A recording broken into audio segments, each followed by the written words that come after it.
2026년 2월 강남역 사거리는 이상한 분위기로 가득합니다. 누군가는 계좌를 보며 환호하고 누군가는 대출이자 고지서를 받아들며 한숨 짓습니다. 지난해 코스피는 무려 75%나 폭등하며 뇌천선을 돌파했고 옆집 김 과장은 삼성전자와 SK하이닉스로 수천만 원을 벌었다고 자랑합니다. 하지만 역사는 우리에게 냉혹한 진실을 알려줍니다. 급등 뒤에는 반드시 조정이 온다는 것을, 그리고 그 조정의 폭은 상상을 초월할 수 있다는 것을 말이지요. 2026년 현재 우리 앞에는 세 가지 질문이 놓여 있습니다. 첫째, 급등장에서 번 돈을 어떻게 지킬 것인가? 둘째, 2천조에 육박하는 가계부채 속에서 우리는 어떤 선택을 해야 하는가? 셋째, 결국 누가 마지막에 웃게 되는가? 오늘 이 질문들에 대한 답을 찾지 못한다면 당신의 계좌는 다시 파란색으로 돌아갈 것입니다. 이야기 시작 전에 구독과 좋아요로 응원해 주신다면 감사하겠습니다. 2025년은 한국 증시 역사상 가장 놀라운 해였습니다. 코스피는 연초 2,400선에서 시작해 연말 4,200선을 돌파하며 75% 급등했고 2026년 1월에는 마침내 5,000선까지 올라섰습니다. 삼성전자는 119%, SK하이닉스는 무려 270% 상승하며 반도체 광풍을 일으켰죠. 그런데 여기서 질문 하나. 지금 이 순간 당신의 계좌가 빨간색이라면 당신은 과연 안전한 것일까요? 투자의 세계에서 가장 무서운 순간은 하락장이 아니라 급등 직후입니다. 만약 여러분의 계좌가 50% 손실이 났다면 본전을 찾기 위해 얼마의 수익이 필요할까요? 정답은 100%입니다. 5천만 원이 2,500만 원으로 줄었다면 그 2,500만 원을 다시 5천만 원으로 만들려면 2배로 불려야 합니다. 30% 손실은 43%의 수익으로, 70% 손실은 233%의 수익으로만 회복됩니다. 이것이 바로 손실의 비대칭성이며 급등장 이후 가장 조심해야 할 수학적 함정입니다. 2026년 2월 현재 코스피는 5천선 근처에서 등락을 거듭하고 있습니다. 증권사들은 7천, 심지어 8천까지 간다고 외치지만 역사를 돌아보면 급등 이후에는 반드시 조정이 왔습니다. 2000년 닷컴 버블 붕괴, 2008년 금융위기, 2021년 코로나 유동성 파티 이후의 하락까지 예외는 없었습니다. 한국은행 기준금리는 2.5%로 동결된 상태이고 가계부채는 2025년 9월 기준 1968조 원으로 2천조에 육박합니다. 무리한 영끌 투자는 단 한 번의 폭락으로 당신을 시장에서 영원히 퇴출시킬 수 있습니다. 급등장에서 번 돈을 지키는 것, 그것이 바로 지금 가장 중요한 생존의 법칙입니다. 2025년 코스피 급등의 주역은 단 두 기업이었습니다. 삼성전자와 SK하이닉스, 이 두 반도체 기업의 시가총액 합계는 코스피 전체의 38%를 차지합니다. 2026년 1월 기준 코스피 전체 시가총액이 4,004조 원인데 이 중 1,522조 원이 이 두 기업에 집중되어 있다는 뜻입니다. 문제는 이 집중도가 점점 심해지고 있다는 점입니다. 2025년 상반기 AI 데이터 센터 수요 폭증으로 HBM과 DRAM 가격이 급등하면서 두 기업의 주가는 천정부지로 치솟았습니다. 하지만 이런 호황이 언제까지 지속될 수 있을까요? 역사가 증명하듯 반도체 산업은 전형적인 사이클 산업입니다. 2017년부터 2018년 초까지 반도체 슈퍼사이클이 왔을 때도 모두가 영원할 것 같았지만 2019년에는 급락했습니다. 2021년 차량용 반도체 부족 사태 때도 마찬가지였죠. 수요와 공급의 불균형은 결국 균형을 찾아갑니다. 더 큰 문제는 코스피가 이 두 기업에 과도하게 의존한다는 점입니다.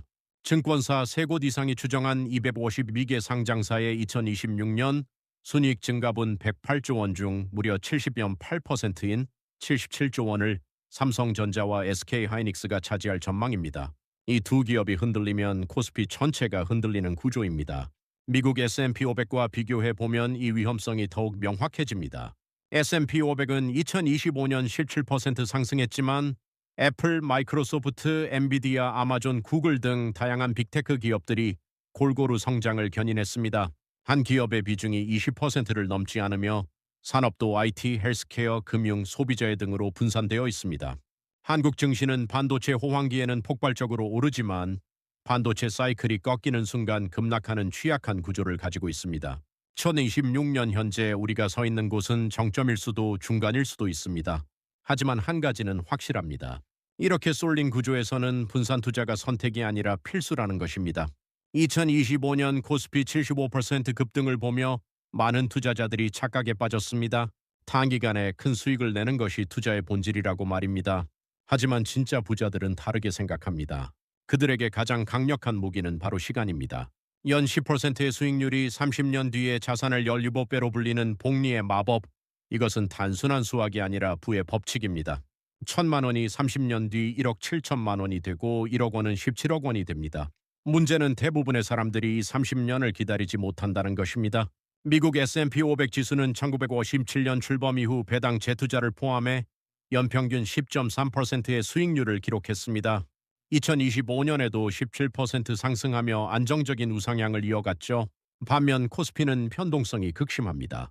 2024년 제자리 걸음을 하다가 2025년 75% 급등했지만 이런 롤러코스터 장세에서는 대부분의 개인 투자자들이 타이밍을 놓칩니다. 여기서 중요한 선택이 나옵니다. 당장 아이의 비싼 사교육비 중 월 50만 원만이라도 S&P 500 지수 펀드에 넣고 20년을 기다린다면 연 10% 수익률 기준으로 약 3억 8천만 원이 됩니다. 원금 1억 2천만 원이 3배 이상 불어나는 것이죠.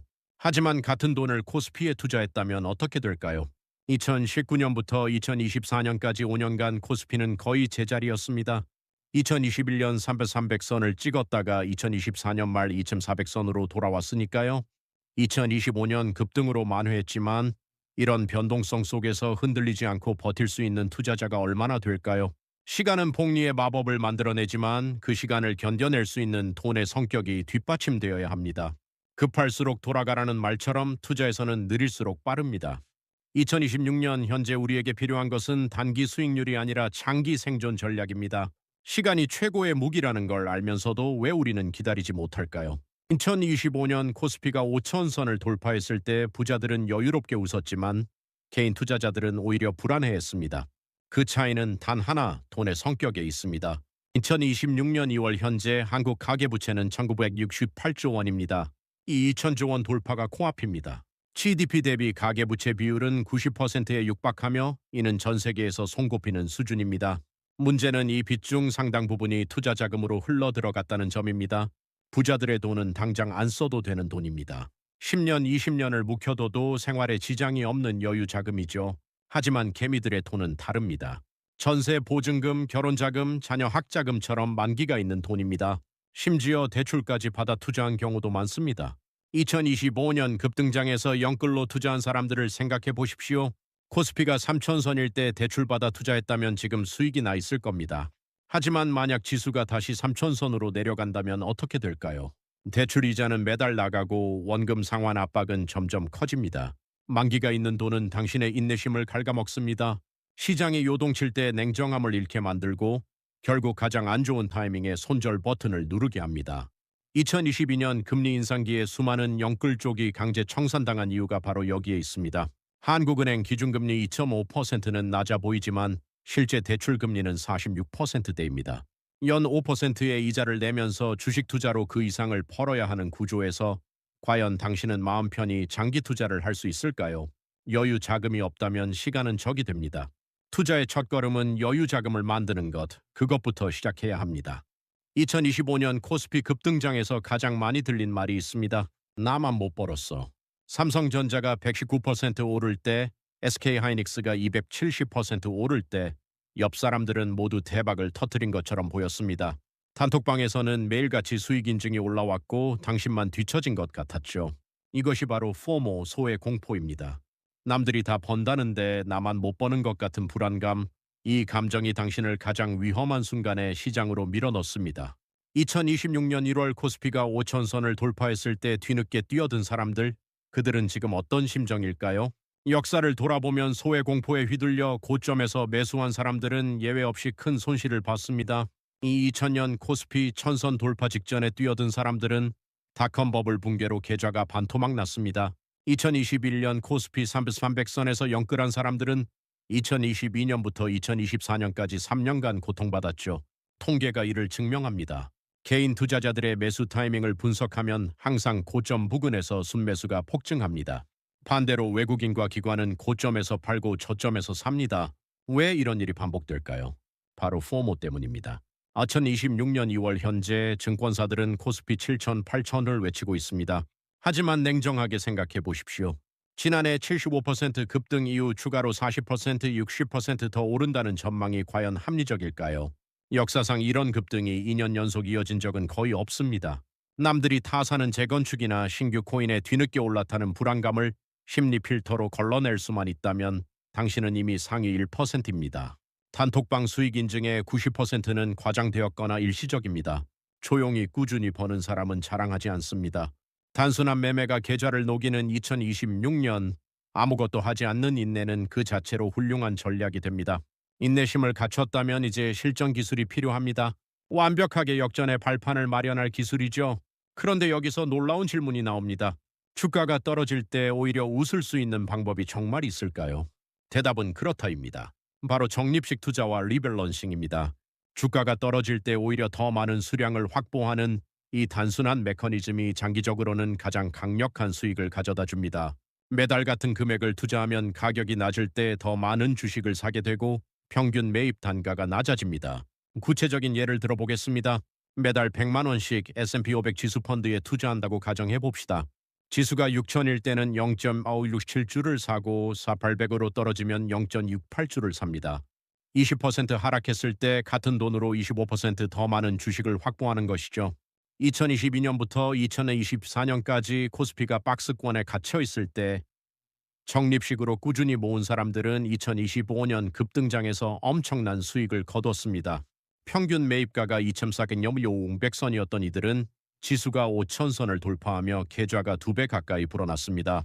한국인의 자산 80%가 부동산에 쏠린 기형적인 구조에서 우리는 반드시 금융자산의 비중을 늘려야 합니다.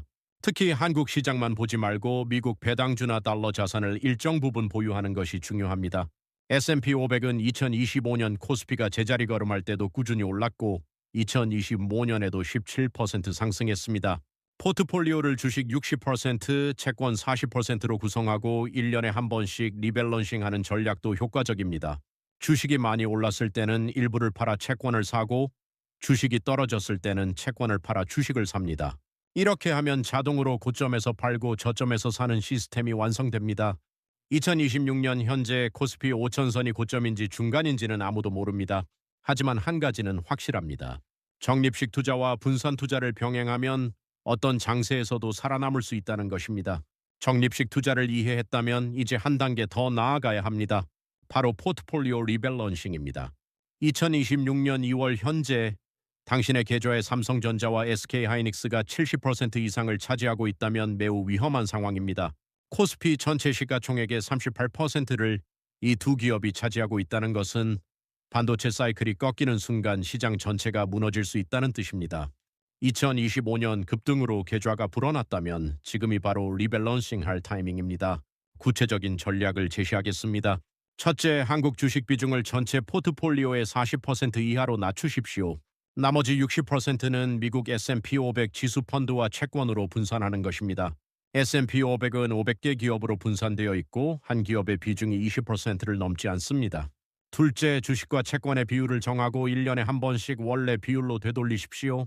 예를 들어 주식 60%, 채권 40%로 시작했는데 1년 뒤 주식이 많이 올라 70%가 되었다면 주식 일부를 팔아 채권을 사서 다시 60대 40으로 맞춥니다.